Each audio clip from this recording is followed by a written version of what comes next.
हुसैन प्यारे। अल्लाहु अल्लाहु बोले कल्ब छजात खोले। अल्लाहु अल्लाहु बोले कल्ब छजात खोले। हिन जान जी दुआ आमर जह का इशारे।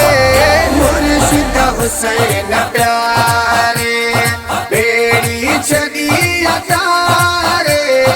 मुर्शिद हुसैन प्यारे एहसान क्या वसात सरदार कंबरवारे। मुर्शिद हुसैन प्यारे बेड़ी छड़ी अतारे।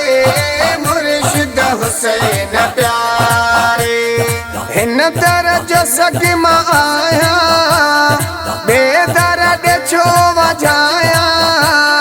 हिन दर्ज सगम आया बेदर्द छो वजाया। हिन दर्द गंज मिलियो बेदर्द कियन हारे। मुर्शिद हुसैन प्यारे बेड़ी छड़ी अतारे। मुर्शिद हुसैन प्यारे एहसान क्या वसात सरदार कंबरवारे। मुर्शिद हुसैन प्यारे बेड़ी छड़ी अतारे। मुर्शिद हुसैन प्यारे जंहिंजे सदके थई भलायूं वते उन खां मोह मटायूं। जंहिंजे सदके थई भलायूं वते उन खां मोह मटायूं। उन दर खे वो प्यारा छॾियो कीअं तो विसारे। मुर्शिद हुसैन प्यारे बेड़ी छड़ी अतारे। मुर्शिद हुसैन प्यारे एहसान क्या वसात सरदार कंबरवारे। मुर्शिद हुसैन प्यारे बेड़ी छड़ी अतारे। मुर्शिद हुसैन प्यारे हिन दर खे छॾण वारो रुलंदो वते थो यारो। हिन दर खे छॾण वारो रुलंदो वते थो यारो। उन्हरो लख सदाई गणती पाई थी गारे।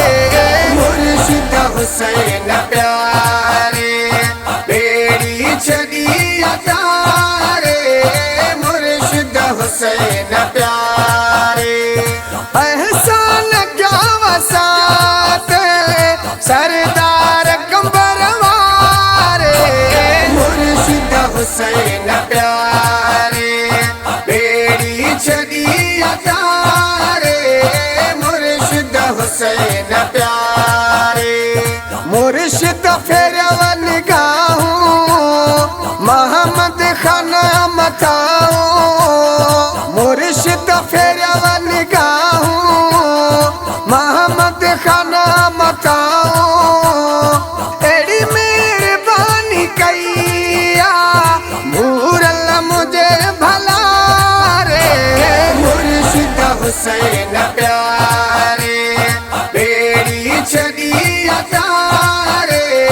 मुर्शिद हुसैन प्यारे एहसान क्या वसात सरदार कंबरवारे। मुर्शिद हुसैन प्यारे बेड़ी छड़ी अतारे। मुर्शिद हुसैन प्यारे